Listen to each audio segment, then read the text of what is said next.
Shalom semuanya. Markus 4 ayat 29 berkata, sebab musim menuai sudah tiba. Sebab musim menuai sudah tiba. Penuaian jiwa yang terbesar dan yang terakhir sebelum Tuhan Yesus datang sudah terjadi. Api Roh Kudus yang dahsyat dari Pentakosta ketiga sedang turun. Pada waktu bulan Juli 2022 yang lalu, ketika saya berada di acara Pentecost Again Celebration di Azusa Street Prayer Tower, saya berkhotbah tentang lahirnya Pentakosta yang ketiga. Karena Pentecost Again ini adalah Pentakosta ketiga. Di situ saya menerangkan bahwa bukan saya yang menciptakan Pentakosta yang ketiga, melainkan saya yang menyimpulkan atau menyusun kepingan-kepingan atau puzzle pewahyuan yang Tuhan berikan dan telah singkapkan kepada banyak hamba Tuhan. Bagian saya, Tuhan memberitahu akan terjadinya pencurahan Roh Kudus yang dahsyat di zaman ini, yang namanya adalah Pentakosta ketiga. Jadi pada waktu awal tahun 2009, Tuhan berbicara kepada saya dengan sangat serius dari Wahyu 3 ayat 11 bagian A. Aku datang segera. Aku datang segera. Saya gemetar dan bertanya kepada Tuhan. Tuhan, apa yang akan Tuhan lakukan? Dan apa yang harus saya kerjakan? Sekitar 6 bulan kemudian, Tuhan baru menjawab pertanyaan saya dengan berkata, aku akan mencurahkan rohku. Aku akan mencurahkan rohku, kata Tuhan. Pada saat aku mencurahkan rohku, maka akan terjadi seperti Yoel 2 ayat 28 sampai dengan 32. Tahun 2013, Tuhan memberikan nama tentang pencurahan Roh Kudus ini sebagai Pentakosta ketiga. Pada tahun 2013, dalam Empower 21 Asia di SICC, pesan tentang Pentakosta ketiga ini untuk pertama kalinya dikumandangkan. Saya bertanya kepada Tuhan, Tuhan, berikan kepada saya pengertian tentang Pentakosta ketiga ini. Kemudian Tuhan memberikan 5 pengertian apa yang dimaksudkan dengan Pentakosta ketiga. Kelima pengertian itu tidak semuanya diberikan kepada saya, tetapi sebagian diberikan kepada hamba-hamba Tuhan yang lain. Dan saya diberikan tugas oleh Tuhan untuk menyusun kepingan-kepingan atau puzzle dari nubuatan-nubuatan yang diberikan kepada hamba-hamba Tuhan tadi. Dan ketika digabungkan, muncullah 5 pengertian tentang Pentakosta ketiga ini. 5 pengertian tentang Pentakosta ketiga adalah sebagai berikut. Yang pertama, Pentakosta ketiga adalah pencurahan Roh Kudus yang dahsyat di zaman ini, melebihi yang terjadi di Azusa Street. Ini berasal dari William Seymour. William Seymour adalah orang yang dipakai Tuhan dalam Pentakosta kedua di Azusa Street tahun 1906. Dan yang kedua, Pentakosta ketiga akan mengakibatkan penuaian jiwa yang terbesar dan yang terakhir sebelum Tuhan Yesus datang kembali. Ini juga dari William Seymour. Dan yang ketiga, Pentakosta ketiga akan membangkitkan generasi Yeremia, yaitu anak-anak muda yang dipenuhi dengan Roh Kudus, cinta mati-matian kepada Tuhan Yesus, tidak kompromi terhadap dosa, dan akan bergerak untuk memenangkan jiwa. Ini berasal dari Russell Evans dari Gereja Planet Shaker, Melbourne. Dan yang keempat, Pentakosta ketiga lahir di Indonesia dan bergerak ke bangsa-bangsa. Gerakan ini dari timur ke barat dan akan kembali ke Yerusalem. Ini berasal dari Cindy Jacobs. Dan yang kelima, Pentakosta ketiga akan memberikan kuasa untuk menyelesaikan amanat agung.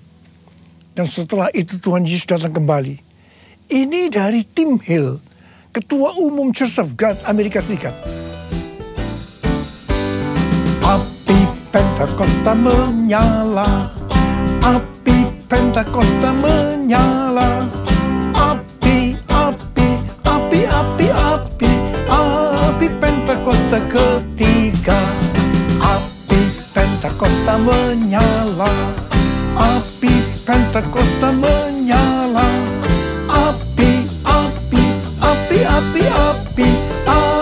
Pentakosta ketiga, api Pentakosta ketiga, api Pentakosta ketiga.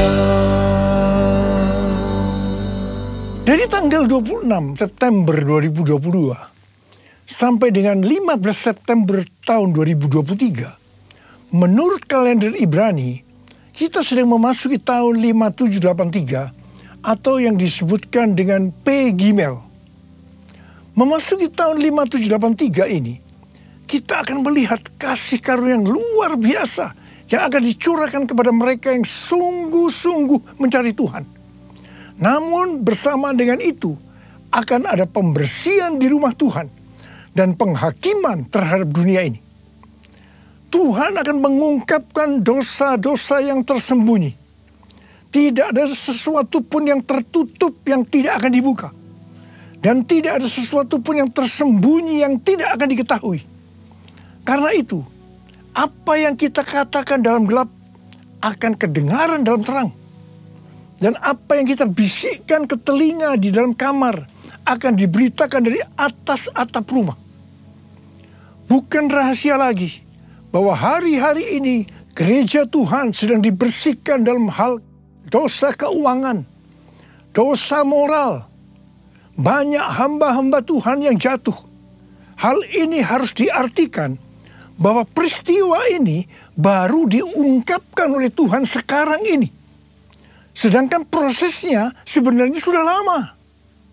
Hal-hal yang menyebabkan terjadinya banyak kejatuhan dari hamba-hamba Tuhan hari-hari ini bisa diuraikan sebagai berikut. Pengkhotbah 10 ayat 1 berkata, lalat yang mati menyebabkan urapan dari pembuat urapan berbau busuk. Demikian juga sedikit kebodohan lebih berpengaruh daripada hikmat dan kehormatan.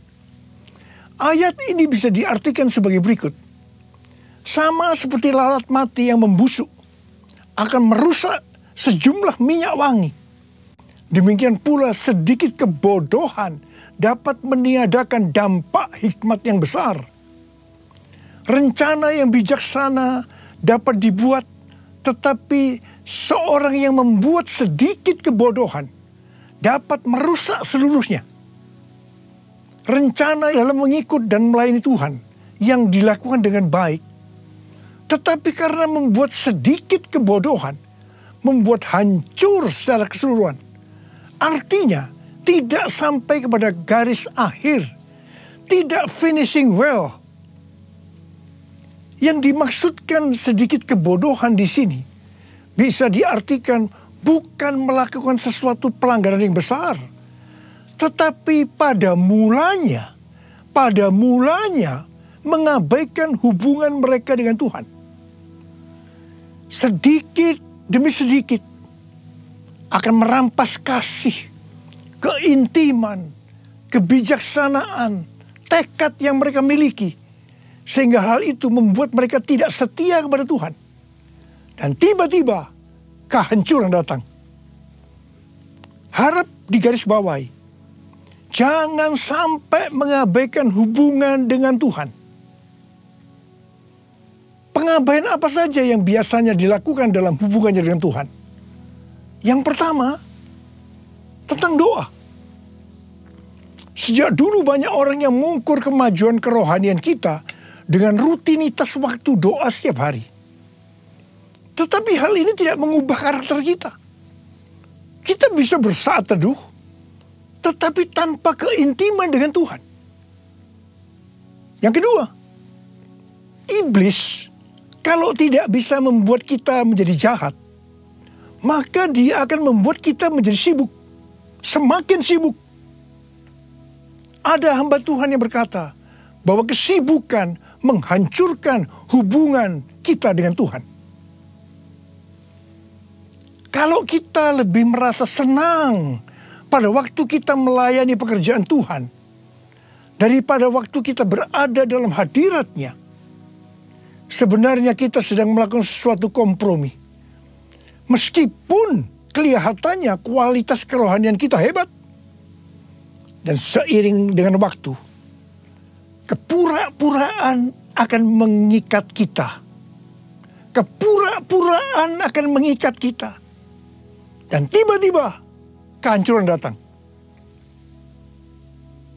Yang ketiga, melayani pekerjaan Tuhan. Kalau sudah menjadi rutinitas tanpa ada sukacita, roh yang menyala-nyala, itu tanda bahwa kita sudah tidak berada dalam track yang benar. Itu artinya kita sudah tidak mengalami kasih yang semula. Kalau kita melihat pelayanan jemaat di Efesus, sebenarnya bagus sekali. Dikatakan mereka rajin, tekun, tidak dapat menerima pelayan yang pura-pura. Mereka sabar dan mau menderita karena nama Yesus. Mereka tidak mengenal lelah. Mereka membenci perbuatan pengikut Nikolaus yang juga Tuhan benci. Pengikut Nikolaus ini mengikuti pengajaran yang berkata bahwa percabulan tidak mempengaruhi keselamatan di dalam Kristus. Hal ini bertentangan dengan kebenaran firman Tuhan. Meskipun pelayanan mereka bagus, tetapi Tuhan berkata kepada mereka, "Aku mencela engkau karena engkau telah meninggalkan kasihmu yang semula." Mungkin ada di antara kita yang seperti jemaat di Efesus, yang melayani Tuhan dengan bagus, tapi tanpa kasih yang semula. Tuhan berkata, "Sebab itu, ingatlah betapa dalamnya engkau telah jatuh. Bertobatlah dan lakukan lagi apa yang semula engkau lakukan. Jika tidak demikian, aku akan datang kepadamu dan akan mengambil kaki dianmu dari tempatnya, jikalau engkau tidak bertobat." Ingat saudara, bagaimanapun bagusnya kita melayani pekerjaan Tuhan, sekali lagi, melayani pekerjaan Tuhan, tetapi kalau tidak didasarkan pada kasih yang semula, maka Tuhan akan berkata, betapa dalamnya engkau telah jatuh. Bertobat! Bertobat! Bertobat!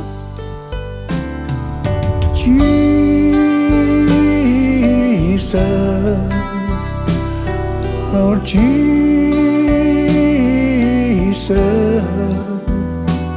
Lord Jesus, you're my first love. How I love you. Oh, how I love you. Jesus, Lord Jesus, Lord Jesus, you're my first love. How I love you. Oh, how I love you, Lord. 1 Yohanes 5 ayat 16 dan 17 berkata, "Kalau ada seorang melihat saudaranya berbuat dosa, yaitu dosa yang tidak mendatangkan maut, hendaklah ia berdoa kepada Allah, dan Dia akan memberikan hidup kepadanya, yaitu mereka yang berbuat dosa yang tidak mendatangkan maut." Ada dosa yang mendatangkan maut. Tentang itu, tidak kukatakan bahwa ia harus berdoa. Semua kejahatan adalah dosa. Tetapi ada dosa yang tidak mendatangkan maut. Dosa yang tidak mendatangkan maut, itu adalah dosa yang diakui. Sedangkan dosa yang mendatangkan maut adalah dosa yang tidak diakui. Dosa yang tidak mau diakui di hadapan Tuhan akan mengeraskan hati kita. Hati yang keras lama-kelamaan tidak akan peka terhadap suara Roh Kudus. Dan itu ujungnya adalah maut. Ujungnya adalah maut. Tetapi kalau kita bertobat dan mau mengakui dosa kita, meskipun itu berat dan sangat memalukan, itu tidak akan mendatangkan maut. Sebagai contoh dalam Alkitab adalah Daud. Kisah Para Rasul 13 ayat 22b berkata, tentang Daud Allah telah menyatakan, Aku telah mendapat Daud bin Isai, seorang yang berkenan di hatiku, dan yang melakukan segala kehendakku.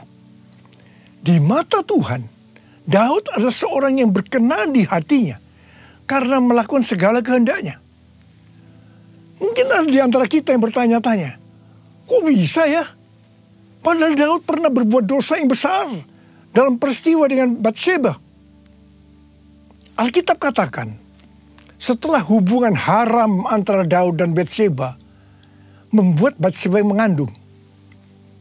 Wah, Daud memutar otaknya. Bagaimana caranya agar hubungan ini tidak mencuat keluar? Apa yang dilakukan oleh Daud? Dia memaksa dengan cara yang halus agar Uria, suami Batsheba yang sedang berperang, supaya pulang dan tidur dengan istrinya. Tetapi Uria justru tidak mau. Akhirnya, supaya hubungannya kelihatan halal, maka Uria harus mati. Agar Daud bisa mengawini Batsheba secara syah, bukan karena hubungan yang haram. Wow, rencana Daud ini luar biasa. Kita juga mungkin heran. Daud yang hatinya dekat dengan Tuhan bisa berbuat bodoh sepertinya Tuhan tidak tahu tentang rencana ini. Kemudian Tuhan menyuruh Nabi Nathan untuk menegur Daud.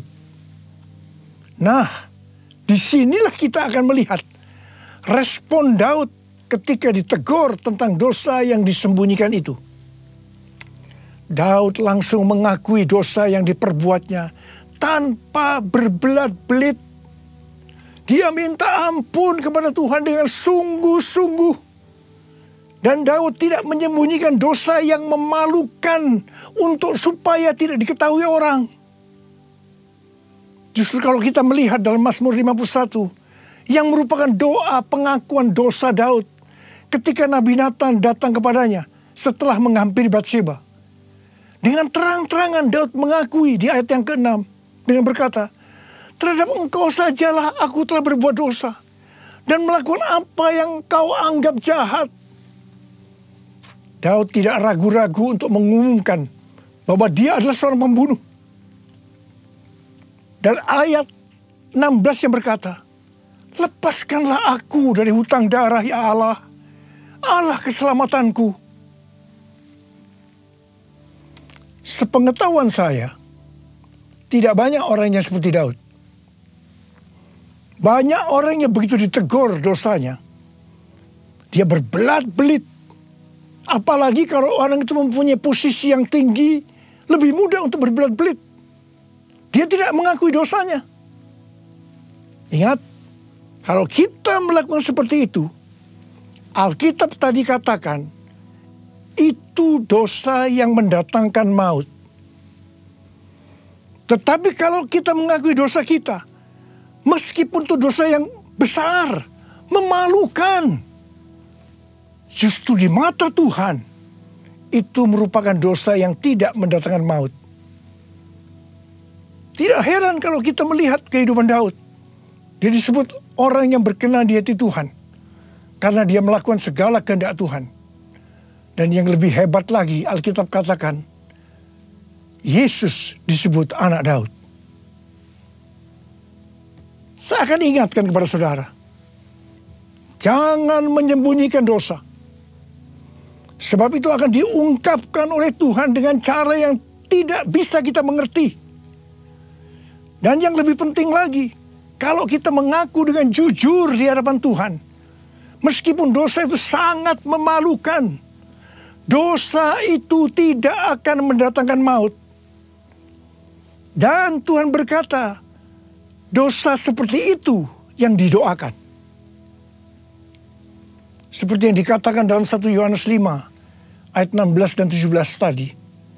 Kalau ada seorang melihat saudaranya berbuat dosa, yaitu dosa yang tidak mendatangkan maut, hendaklah ia berdoa kepada Allah. Dan dia akan memberikan hidup kepadanya. Yaitu mereka yang berbuat dosa yang tidak mendatangkan maut. Ada dosa yang mendatangkan maut, tentang itu tidak kukatakan bahwa ia harus berdoa. Saya mau berdoa buat saudara. Ada berapa banyak di antara saudara, Tuhan, ampuni saya Tuhan. Saya menyembunyikan dosa ini sejak lama Tuhan. Karena dosa saya ini memalukan. Akan menghancurkan kehidupan keluarga saya. Tapi sekarang saya mau berdoa. Mau bertobat ya Tuhan. Saya mau bertobat Tuhan. Sucikan dan kuduskan hati saya sekarang. Bersihkan saya Tuhan. Bersihkan saya. Saya berdoa buat saudara. Sucikan dan kuduskan hati ini untuk layak menghadap hadirat-Mu. Tubuh jiwa rohku ku serahkan padamu, ku menyembah-Mu. Sucikan dan kuduskan hati ini untuk layak menghadap hadirat-Mu. Tubuh jiwa rohku ku serahkan padamu, ku menyembah-Mu. Tinggikan nama-Mu ya Tuhan, mulialah nama-Mu ya Tuhan. Tiada lain seperti Engkau ya Allahku, besar kuasa-Mu. Mari angkat tangan saudara. Kita berbahasa roh. Uralaba syalalaba kanama takarabalaba. Oh rialalabarabarabarabarabarabarabarabarabarabarabara. Oh rialalabarabarabarabarabarabarabara. Ya Tuhan, Kau lihat anak-anak-Mu yang mengangkat tangan di hadapan-Mu. Mereka sekarang minta ampun kepadamu. Mereka mengungkapkan dosa-dosa yang tersembunyi. Mereka akui saat ini Tuhan. Tuhan, sucikan dan kuduskan hati kami semua ya Tuhan. Untuk layak menghadap hadirat Tuhan. Ya Tuhan, bersihkan kami, bersihkan kami, bersihkan kami. Agar dosa yang kami lakukan tidak mendatangkan maut ya Tuhan. Oh rabababababababab, berkati anak-anak-Mu.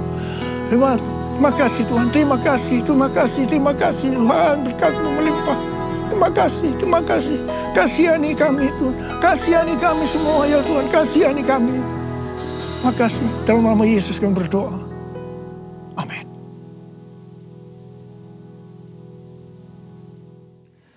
Mari saudara-saudara, kita akan masuk dalam perjamuan kudus.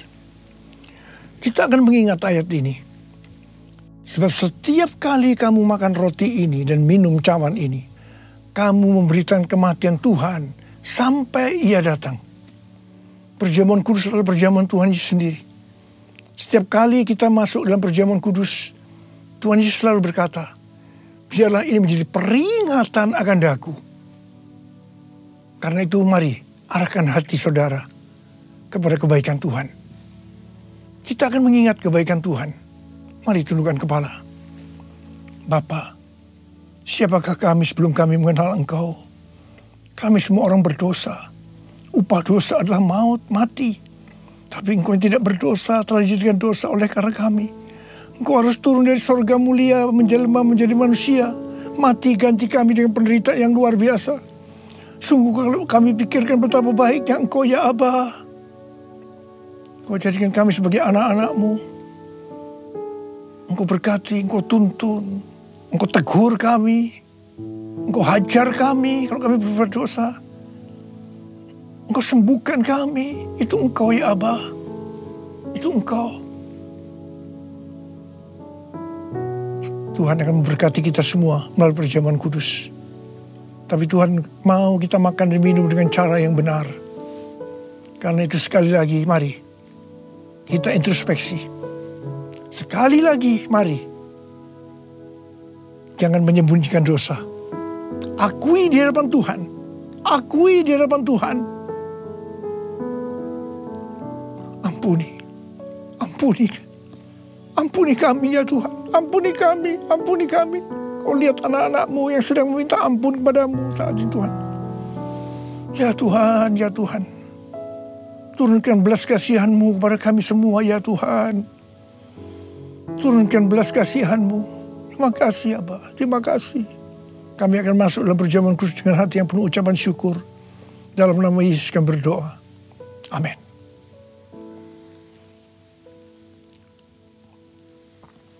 Sekarang mari kita angkat roti di tangan kanan kita tinggi-tinggi.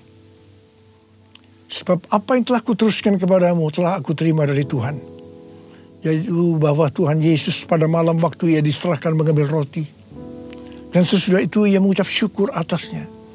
Dia memecah-mecahkannya dan berkata, inilah tubuhku yang diserahkan bagi kamu. Perbuatlah ini menjadi peringatan akan aku. Saudara dikasih Tuhan, bukankah roti yang kita pecah-pecahkan ini adalah persekutuan kita dengan tubuh Kristus? Mari kita makan dalam nama Yesus.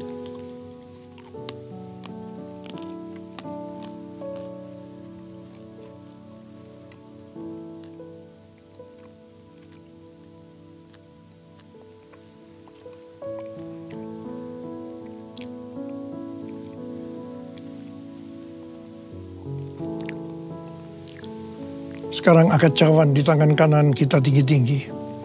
Demikian juga yang mengambil cawan sesudah makan lalu berkata, cawan ini adalah perjanjian baru yang dibenarkan oleh darahku. Perbuatlah ini setiap kali kamu meminumnya menjadi peringatan akan aku.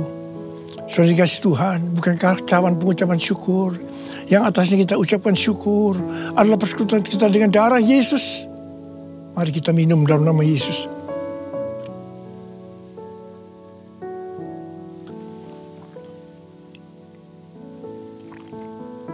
Mari angkat tangan kita, ucapkan syukur dengan suara.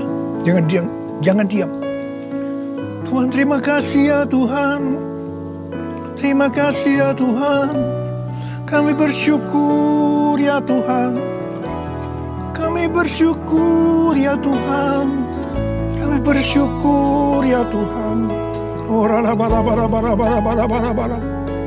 Ora la bara bara bara bara bara. Kamu berdoa buat anak-anakmu. Siapa yang membutuhkan kesembuhan? Siapa yang membutuhkan mujizat Tuhan? Angkat tangan saudara. Oraraba sikararaba, terima kesembuhan. Terima kesembuhan. Terima mujizat Tuhan. Terima. Oraraba. Terima kasih Yesusku.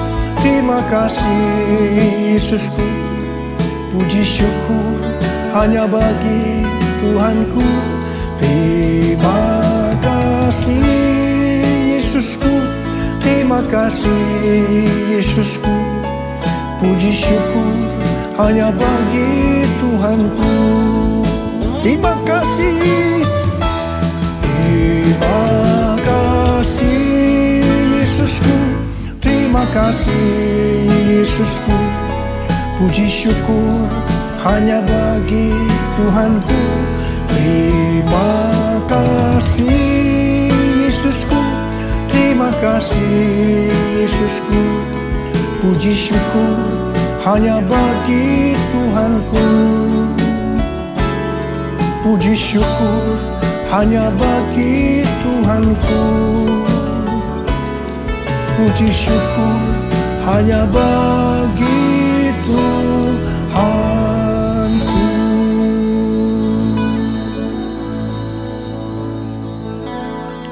Sekarang terimalah berkat Tuhan. Kasih karunia berlimpah-limpah daripada Allah Bapa di dalam Anak yang tunggal Yesus Kristus. Persekutuan yang manis dengan Roh Kudus menyertai saudara sekalian mulai hari ini. Sampai Tuhan Yesus datang menjemput kita di awan-awan dan bahkan sampai selama-lamanya.